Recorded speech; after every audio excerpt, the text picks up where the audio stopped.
Welcome back to Heavenly Sword. So yeah, we defeated the Flying Fox. So let's move on. Or like I'm guessing he'll be back for. Right? This section. I'm guessing he'll be back for a boss rush or something. Not a boss rush, but he will be back for a rematch. And that rematch boss battle is bullshit. But I'm not gonna go into it. The corpses of the enemies. Just throwing corpses at you. The corpses. I gotta say, I've rarely ever seen that in a game. Go on, Jova. I like how the corpse was bouncing as if it was made of rubber down towards Yeah, the you. ragdoll physics is quite solid. Alright, this boss... well, not boss battle, but... waiting there for you. Go on. This particular fight is obnoxious. Why? Because if you put yourself in the middle of them, you'll basically get your ass handed to you because you're really outnumbered. This is something that this game loves to do. Throw a shit ton, and I do mean a shit ton of enemies on you all at once, and you'll get hurt a lot because you're basically outnumbered. Because, see, the problem is, remember, in order to defend yourself, you have to not attack. Meaning, in order to attack, you have to leave yourself unprotected to an attack, possibly from behind or from the side. Meaning, if you were surrounded by enemies, dodge roll the fuck out of the way, because that's asking for trouble. So basically what I'm doing is fortunately, because of the game's stupid programming, the enemies will not chase me beyond these stairs. So I can take advantage of this. Go on, Jova. This is silly, but no, look. Okay, if you want to do a game where you're being attacked en masse, that's, well, you know, not a hack and slash, or one of the, Souls... whatever those Muso games are, essentially. Muso, yeah. Dynasty Warriors, Isle Warriors, that kind of stuff. Dragon Quest Warriors. What you want to... Okay, the only way you can have a game like this work with that many enemies and not have it be a Muso game is if you have a gameplay style that is versatile and quick enough to let you deal with it. Case in point, Arkham City. You will have tons of bouts where you have to take on a ton of mooks as Batman, and they can be incredibly tough and challenging. The thing is, though, by that point you usually have the tools to be able to deal with them. There are moves that help you take on multiple enemies at some points, counterattacks, also ways to use to use certain enemies against other enemies and whatnot. Boss, there is a force field blocking our way. Basically, for this part... Go on. Sorry. No, The go on. problem with this segment here is, well, again, the limited gameplay style for this game, which makes it simplistic, but also leaves your moves incredibly limited. Again, would it have killed them to at least given you more options to work with? Honestly, my main problem is the lack of a dedicated blocking button. This idea of, in order to block, just don't attack. So basically the game is putting me in a position where I can't instantaneously switch from attacking to defending based on how the enemies are moving and shit like that. And that to me is annoying. I don't like that, to be honest with you. This kind of game without a block button is like having a cover-based shooter without a cover system. Oh, wait. we have to redo that game at one point because that commentary is a bit flawed. Also, yeah, it is one of our older ones. Do you think honestly that I would complain about actually on the gameplay? Because I do disagree on lack of versatility, because again you have literally 3 styles that you can switch with literally just one press. Sure. It's not like it even lags on that. You know, it's more the fact that you're given everything almost at the beginning and you only unlock just a couple of new combos. I think introducing you gradually to the different styles of the Heavenly Sword would have been a bit better at that. That's the thing too, as of right now... versatility, because no, I already told you, I know that the game gives you everything at the beginning, basically. No, that's the thing, I was wanting to expand upon that point. As of right now, there's only one more extra skill we have to learn, but we only learned it at the last hour and a half or so. Go on. I was mostly talking about the other combo in which I said gets unlocked the more orbs you collect. Oh yeah, that's just, yeah. No, see, the thing is, the versatility is fine. It's serviceable too. It's not great to me, but my main problem actually is the lack of a blocking button. Because I don't really like this idea that in order to block, you have to stop attacking.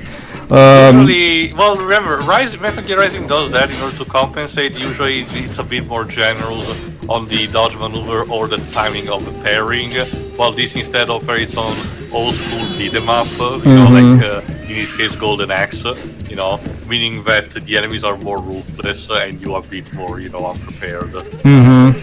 back to what I was saying about the versatility lack thereof, is like, well, even with the combos and whatnot, it's really, again, apparently it's about just mashing the same button over and over and not really adding much to that.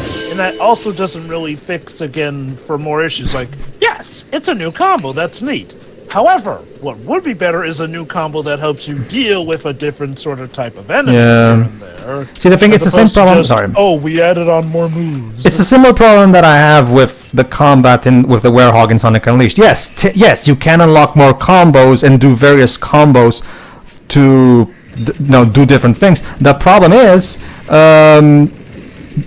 button mashing your way through the game is actually faster than using combos, because the combos take quite a while because of the QTE stuff, and they don't deal as much damage. You're actually better off just mashing the buttons. You'll get through the enemies faster. That's the thing. Like, the game is not... Your sword was an honor, but I did not. I despised it.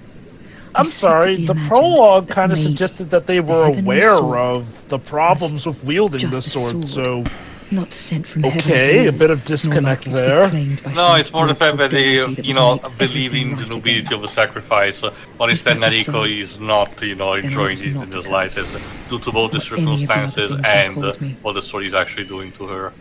Again, though, the narration of the prologue suggested that the tribe were well aware of the heavy stuff that comes with wielding that sword, so... having it seem as though, they think it's just the greatest hunky-dory honor thing here. Yeah, that's exactly the point, Drova. Like, again, compare it to essentially, not necessarily a death cult, but the idea of there's no greater honor than to die, sacrificing yourself for a greater good. And I just feel like there's a writing disconnect between this and the prologue, because the tone of the prologue suggested that they were aware of the problems with that, and they didn't necessarily glorify it. Like, they only really held on to that sword as a necessity, not just for some great honor and what. Why did you? That every person that actually tried to attack them, they deemed them unworthy because of they believe they are not worthy of the sword. So that's also counting that into the equation. Like they wanted someone who actually was also worthy of wielding the sword and with the consequences that apply. But to mention to what Pedro was saying, that's the thing. You did mention I forgot if it was Pedro's part of the first one, that the enemies, with protection and particularly the shields annoy you. Specific combos, particularly using the heavy styles, are done specifically to break the guard on that front. So it's not a matter of just button mashing on them. Oh, I guess. Go on. I love how just dodge rolling into a bench breaks it. Well, that's just physics. Dark Souls logic. Yeah. There's a lot of games that do that stuff. But I guess, Teo. But the game told me to button mash because I can recover faster if I do that. So I kind of just did what the game told me to do. Yeah, that's one thing that I did complain, but the game gives you terrible instruction that's wrong. So. Yeah, because the thing is, this actually stuff. Teo actually is correct on that one, because later on there's going to be a thing where the game, you can use this thing to tackle down this specific enemy in this specific way. The thing is, the game never indicates how the combo works. I'm guessing it's somewhere in the list in the pause menu, but I still think the game should give me more detailed instruction. Go on, Jova. Not only that, to add to Pedro's point here, again, the way the game presents itself is like, well, it is a game that more or less suggests you're only really going to succeed most times by either button mashing or, again, doing what he's doing and dodge rolling the heck out of the way. Now, granted, there probably is somebody out there who has absolutely aced and mastered the combat of this game to the point where they don't need to use this trick. However, that does not necessarily mean it's the optimum way to play the game. The problem with the options at hand is like, well, they don't really seem to diversify the gameplay up to a point where, this one section here suggests that you would play better with this way here or there. And that's not to say that always has to be the case. Sometimes, It's nice when you have the choice to play a game this way or that way. The issue is just that it is all so sluggish and heavy, and again, if you don't know what you're doing, the enemies will swarm on you, and not in the sense where it feels like you messed up, but more so the game just piling on fake difficulty by showering you with enemies without giving you a good way to deal with them in mass. Hell, like my main problem isn't even so much the combat. I could perfectly be fine with the combat if the enemies didn't take so long to defeat, and they throw so many of them all at once. Not to also, yeah, that's another thing. Did you notice that thing that I just did? I have no fucking clue how I did it. Basically, I was just doing I was just, you know, fighting normally, and sometimes Nariko does those moves, and I don't know what triggers that, because again, the game doesn't really have a tutorial for how that specific thing works.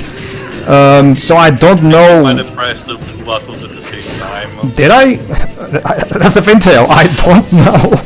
Sorry. I mean, if you battle mash, there's that possibility. Oh, sure, maybe. Go on. The thing is that we'll never know for sure in that regard. Like, okay, does this game at least have... Oh, there you go. You can now access level 2 superstars in all stances. Higher level superstars do more damage over a wider area. Basically, eventually you'll get to the level 3 ones, which basically take down every enemy on the screen, basically. Go on. I do wonder in that regard, like, how would you describe this game's overall tutorial system and at least getting you well acquainted with the full moveset and whatnot? Well, Teo just said that, like, the game is terrible at teaching you how it works, actually. Well, I'm asking from the perspective of, you know, somebody who has definitely played the game in that regard. Well, Teo has too, but yeah, the game's tutorial aspect is not particularly great, no. Yeah, I mean, at least in the say tutorial level, in the tutorial bit of DMC, they give you the weapons bit by bit and teach you how they work, and then you're on your way. But look at that smile that the Nisarka just had. How can you stay mad at that smile? Like he said, he definitely enjoyed his role. Because he's the bad guy.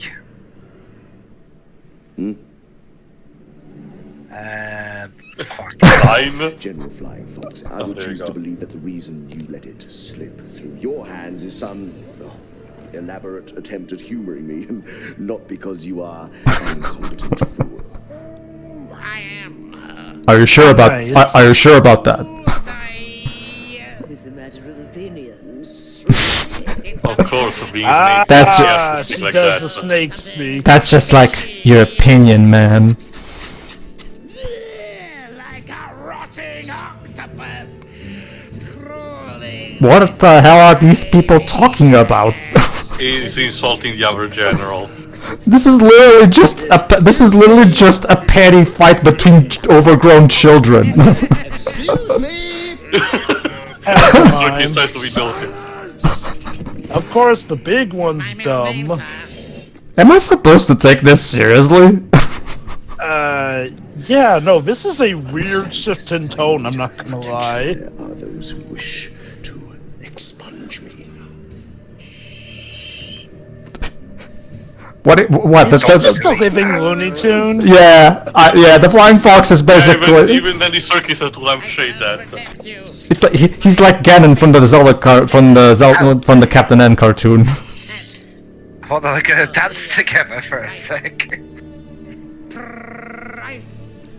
What the hell is this actor on? I get the feeling. Italian dub did not really have these quirks. I get the feel, and remember too, this is the original. This is the original language. So, but that's the thing. The way it intended. This is how it was intended. No, you don't say. Okay, Andy, since you actually were partly responsible for the scripting, you know, lampshading can get you only so far when it comes to fun. Not just that, like, is this a contest for who can overact the greatest? Like, All for the sake of your silly pagan beliefs. Can you speak up a bit, please? Okay. Lawful. line. Right. Everyone is just looking for the camera at this point. Why are we laughing again? It's like we're seeing someone laugh at a joke that we missed. Like, Okay. I get it. You know, they really want to showcase how great the motion capture is, but my god, some of these cutscenes feel like they are dragged out just for the sake of showing it off. It's like, yes, that's fine. You have good fidelity. How about a good script to go with it now? Bad enough. Well, based on what you guys have told me, it doesn't seem like Tamir is that good of a writer, apparently. So, No, he is not. I mean, Andy Serkis is writing this with him, but it doesn't seem like Andy is particularly a great writer either. I will say this, I'm not as familiar with Serkis's writing style, but I've seen Tamim stories in action. Not good. Roach, go and make Wow, this cutscene is still going. I don't think you like to meet very much. This is mostly just to introduce you to the rest of the other minor bosses that you will have to fight through the game. So basically, just Yeah, like in pretty much. just like in the first act of Ghost of Tsushima, he's gonna hold the protagonist's father hostage to basically serve for his purposes, basically. Come on, I'm gonna play with my favorite here you go. yo-yo. Nariko, bring me the heavenly sword. Why would That's you the want title of the game! Why would you want it? It kills you when you use it. Ambition. It's established also by the animated sequence. This guy just wants to amass power for the sake. Yeah, I remember the animated prologue showed us that everybody is obsessed with the sword because of their greed for power and shit. It's like that bit in the League of Extraordinary Gentlemen movie, where that guy who will die if he looks at his own painting tries to go look for it, even though he had it hidden somewhere where he can't accidentally look at it. Also, I gotta say, I find it funny that they had that important cutscene literally smack dab in the middle of the level, like, yeah, I agree. after completing the level, but right in the middle of it. Yeah, it's weird. It's weird pacing. Like, wouldn't it make more sense to wait until I get out of this dungeon before doing that cutscene? Wouldn't that make more sense? Like, it's a very weird pacing choice on part of Tamim. Like, otherwise, it gives the inclination that, oh, she was just waiting around all that time. Like, obviously, that's not what happened, but that's what it feels like when you have a lengthy cutscene like that. That reminds me, since I didn't actually finish what I was saying, I think either previous part, yeah, probably. Go on. About the development of the PlayStation Star Battle Royale. Again, like I said, even compared also to Nintendo, Sony demonstrates to have a plethora of different varied IPs that can actually function well in a crossover fighting game style, and even some of the serious ones, like even Parappa, demonstrate that can work under the right conditions. There was just a lack of willing to experiment and taking a risk. And the thing about it is that it can still happen to this very day, because if anything, the IP range has managed to grow with even more potential with characters like Jin, for example, from Ghost of Tsushima, and that's just one example, or Aloy from Heavenly Sword. Sorry, I think you mean Horizon Zero Dawn. Horizon, yes, sorry, I fucked up. My point being, is that the only reason why we're still not getting, a proper PlayStation Star Battle Royale with the same care and love as Smash Ultimate got, it's only because the higher ups don't deem it, either necessary or something that they believe can be profitable, and that's just sad because it's just a mass of wasted potential.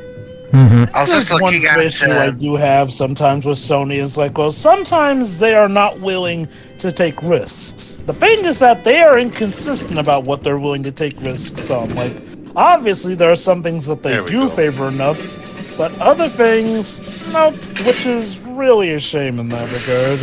Looking at Ninja Theory's gamography. Yeah. And one thing that actually kind of sticks out to me that's actually kind of funny, they have all these really dark in-tone games, and yet another game they did additional work on was Disney Infinity. Well, this gotta pay the bill somehow. Even the first one they developed before this one was actually lighter in tone. Kung Fu Chaos. This was before Microsoft bought them, so they had to pay the bill somehow. Pretty much, yeah. Again, like, yeah, I kind of am not surprised that eventually they put themselves up for sale. Okay, so we got the guys out. What now? That's the thing. Okay, as Ladle Issue to the West was developed by Namco. Sorry. Thank you, Nariko. Quickly, Follow me. Where are you taking us? You have to find my father. Nariko, he's an asshole. Just leave him be. He raised her and all He's that. your chieftain, you know. Oh, there you go. Even they don't really want to chase him, so just like... Yeah, Okay, fuck his that logic time. is that... Foolish is to trust you with the sword. You of all people. Wait. No. I'm sorry. So the cutscene literally starts with him saying, "Thank you, Nariko." Then he goes, "How could your father trust someone like you with the sword?" You know, did you just forget the fact that she saved your rear ends from that jail? Yeah, everybody's an asshole in this game except for Nariko and Kai. I mean, the thing is like, well, that cutscene is kind of terribly scripted because he literally goes from one end of the spectrum to the other. Oh, first he's thankful, but then he's like, "Oh, how could your father trust you?" It's like in the first Pyro, a dragon starts with "Thank you for releasing me," but immediately after it goes like, "Why are you the ones going after Nasty Dork?" Oh, hold on. Dwebs, I think I like this one here. Use the fire rocket to defeat the enemies. Hey, Dwebs, check this out. Yeah, what's in this kind of setting with sorcery and anything, what's the most effective way to deal with the enemies? A rocket launcher. Yeah. Basically, a gun. Say hello to my little friend. Oh, she even has I missed. That's okay, we'll just use aftertouch. Like so. There you go, aftertouch. And boom. There you go. Yeah, sorry guys, I hope you don't mind me doing another take. Boom. There we are.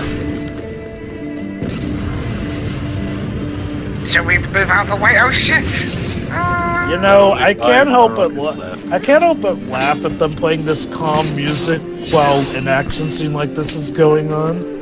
It's a common staple sometimes, play quiet music while something action is going on.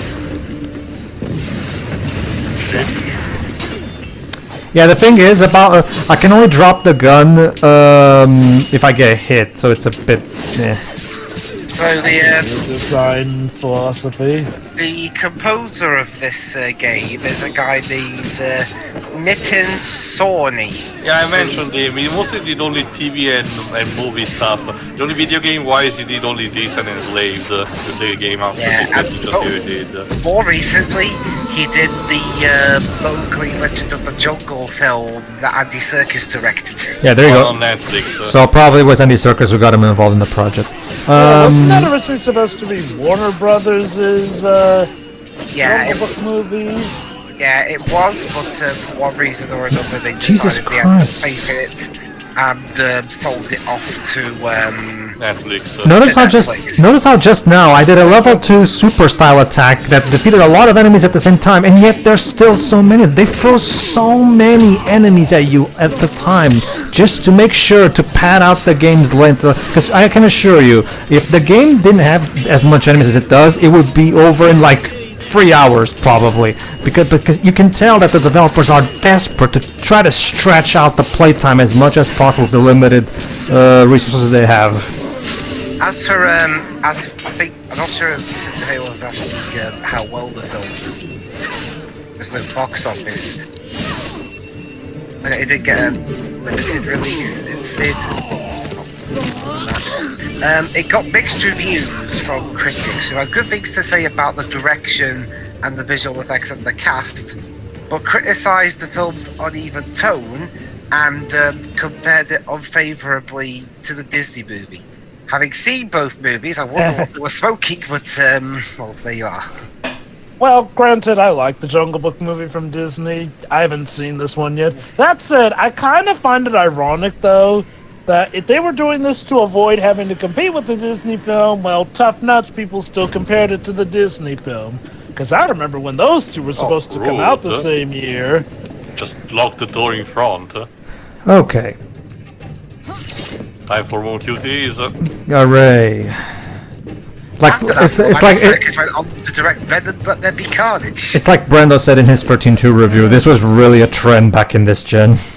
I mean, and that's the thing, though. I mean, okay, I could get this maybe when it first came out being at the top of its peak of popularity, but given how it wasn't even really a success, I guess even then people probably still got bored. It was more of a case of a lot of developers not knowing how to use them. Not just that, like, Definitely tracks. not just that, like, I still attribute the primary reason, because the game still sold 1 million units, which is not great necessarily, but it's fun, it's a good sell. The main problem Wait, this... hold on. How long did it take to sell 1 million, though? Because one thing to take into account is how long it takes a game to reach that point. True. Well, but regardless, though, my major point is that this game was not going to be a great success to begin with anyway, because it came out during the time where everybody hated the PS3. Same thing with, for instance, Overdrive. It's a great Insomniac game. Again, it laid up a lot of the groundwork that would later do for Spider-Man. The thing is, it came out in 2014 as an Xbox One exclusive. Remember, an Xbox One exclusive in 2014. So, remember, this was just after the big debacle of the whole buy an Xbox 360, Kinect, DRM shit. You know what I'm talking about. Like, so... Okay, remind me, were there any games that sold pretty great on the PS3, though, in spite of the system? Ratchet & Clank Tools of Destruction? Yes, Solid The 4. first Uncharted. Yeah, MGS4 and the first Uncharted as well. Yep. Okay, so I wouldn't say the blame would necessarily rely on the PS3 being an unpopular system, but I will agree with you that it did not help this game. It's the meme job, $5.99 US Yeah. for a chugging console that that only had only relative ways to return in terms of poor Nariko. Oh, I get that was supposed to look cool, but that kind of No. looked a bit awkward. No, to be fair, that was because I failed the QTE, Jova. That was actually if I did the QTE properly, it would look cool. She would just. All right then. Wait. So are you supposed to aim diagonally on the keys? Yes. With the analog stick. I recommend. Actually, you can use the D-pad too, and I actually do. From my experience, I recommend using the D-pad instead, because trying to do it when I tried doing it with the analog stick, it kind of didn't really work well for me. I actually think this works a lot better for me with the D-pad, honestly. I can see why. I mean, one thing with some consoles is that depending on the game, how they register diagonal movement can be very specific in that regard. Some not so bad, but then there are others that need you to go precisely right down the middle diagonal wise. It's like this. For that. To get back to it, one thing again, Tools of Destruction and MGS4, like Dwip said, those games had the advantage of being tied to a very popular franchise, so of course they were going to sell well.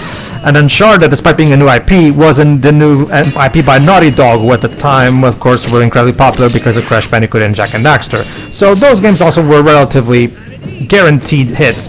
This was a new IP made by an at the time unknown developer, I think, right? I don't think anybody really was like. Remember, we only did one game on the Xbox until the point, and as we mentioned, it's not exactly super well known. So this game was not. Again, combining the fact that it's an unknown developer, a new IP that's unproven, on a console that at the time nobody wanted. Yeah, this game did not really have a proper chance at succeeding. And guess what? It's not even the only one. We already mentioned in the past the Lair, the game done by the team who made the Star Wars TIE Fighter, game, Space Combat ones. That was unfortunately plagued by the whole, motion control gimmick, only later. But another one that I did keep mentioning to this very day is Folklore. I forgot exactly who the development team was, but hold on. I think you didn't activate the door. Yeah, that was my bad. That's okay. I'll just go back. This game, Folklore, we saw its promotional trailer at E3 2006. Essentially, it's kind of also like this one in terms of development and not being remembered these days. Precisely for the same notice how I reason, did it. Notice how I did it well this time. That was me trying with just the D-pad, and it works a lot better for me with the D-pad. Go on too. I can definitely get why. It was basically a complete new IP from a developer that not many people knew about, and for a system that sadly was not performing well because of its steep price and a bit chugging conditions. So again, similar to this, that one also got forgotten. The major difference between the two is that apparently this one either managed to sell well or was expecting to have more copies around, because on the used market you can find it at a reasonable price mostly, while Folklore instead has insane prices because there are such a limited copies, and it's basically just begging to have a re-release of some kind. I think what you're supposed to do, you're supposed to actually go to the other side and use one of the helmets on the gong, because I saw them. I didn't realize that because I don't know. I just I didn't even think of doing that because I figured like the way to unlock it would be right here on the specific side. But yeah, sure. So Pedro, go on. The QTs in this game, okay, ignoring, whether or not we find them... Well, actually, no, I guess this does find whether or not you find them annoying. I know, right? What would you say the QTs handle in this game? Depends. These we're doing right now are fine.